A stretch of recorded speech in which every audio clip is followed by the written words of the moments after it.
Hey guys, Marcel Leblanc here, Certified Financial Planner, and today we're going to have a pretty important discussion regarding the costs and the fees associated to being an investor, and whether or not these are worth it. Because there's a lot of articles nowadays and a lot of books coaching people on how to manage their money that will steer people away from people like me at the end of the day.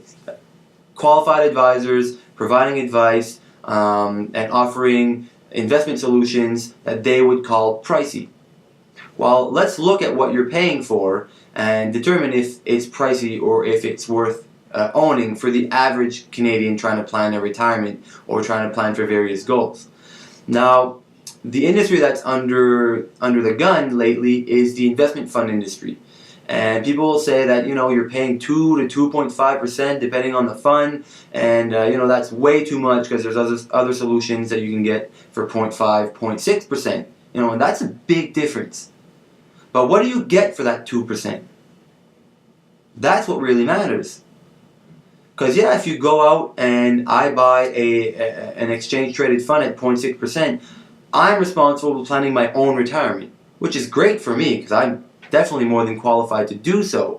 But the average person isn't, and probably won't do everything necessary to properly plan their own retirement. So that's where the discrepancy happens between what's being read and what's actually about to happen over the course of planning a retirement. Now let's get back to the investment funds. The average fund, let's say, paying 2 to 2.5%. Well, half of that is used to pay professional investment managers to manage your investments, to grow your money in a responsible manner according to your goals. So if you don't know how to invest your money, and most people don't, you're probably better off paying somebody 1% to do that. I pay somebody 1% to manage my investments. So let's put it into perspective. So that's 1% is accounted for. Now the other 1% is kicked back out of the 2% is for the advice you're actually getting. Now that's where I see a problem, because a lot of people aren't getting the service or the advice or the planning they should be getting for that 1%.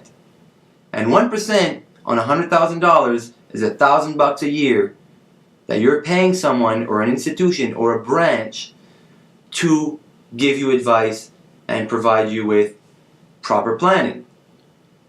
Now, is it worth the 1%? Absolutely.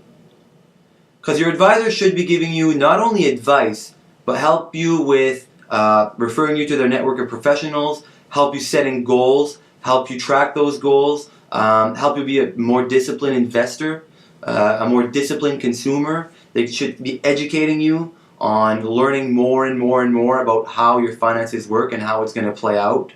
You should have regular meetings. You can do some tax planning, some risk management, insurance planning. The list goes on, right?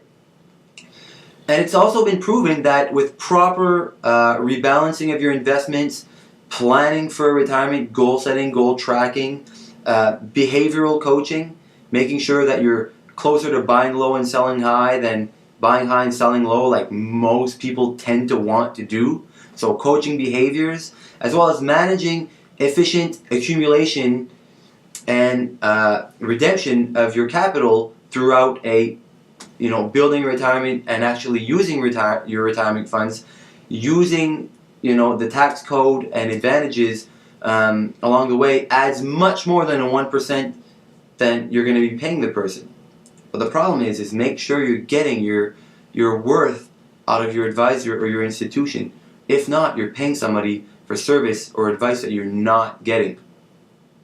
So if you have any questions about where you're invested, what you're paying for fees, and how that affects you, please get in touch with me directly. You can send me a message. You can visit my website, marcelleblanc.ca.